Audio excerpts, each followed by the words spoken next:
In this video, we will discuss two main things regarding solving quadratic equations. The first one is just understanding the standard form of a quadratic equation, and secondly, making sure that we're able to identify the coefficients of a quadratic equation correctly.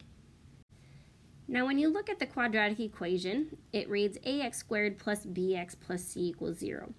Now, typically when you see a quadratic equation, you don't see it with a, b, and c's. Those are replaced with values, with numbers.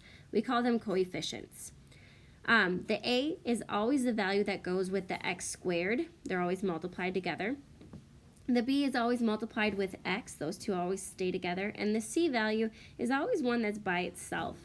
Now, we're going to move into identifying the coefficients of a quadratic equation and making sure that even if a quadratic equation is not written in this ax squared plus bx plus c form, that we're still able to identify what the a, the b, and the c values are.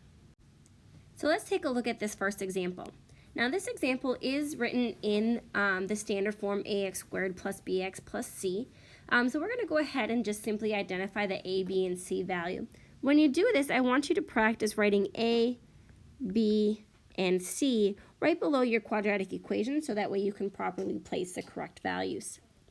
Now, like I said before, the a value is always the number that's being multiplied by your x squared. So in this case, it's going to be our 3. B is always the value that's being multiplied by x, but I want you to be careful with this because it's going to be a -7, not a +7.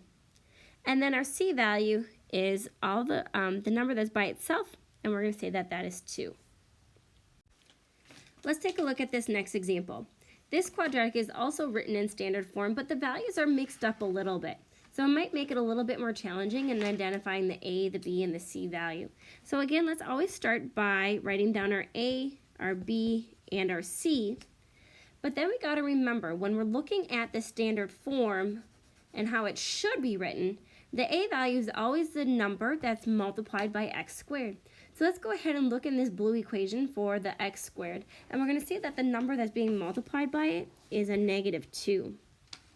The b value, remember, is always the number that's being multiplied by x. So look in your equation and find the number that's being multiplied by x. And in this problem, it's going to be 5.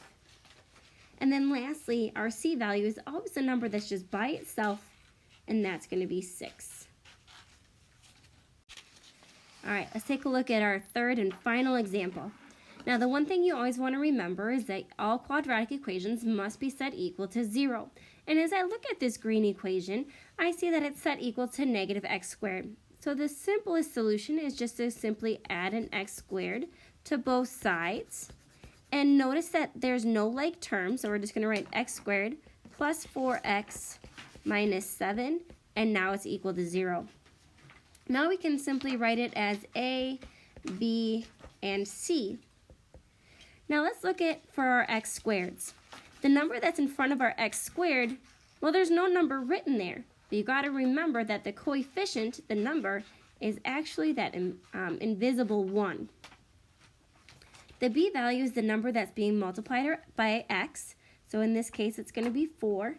And then our c value is the number that's all by itself, and therefore it's going to be -7.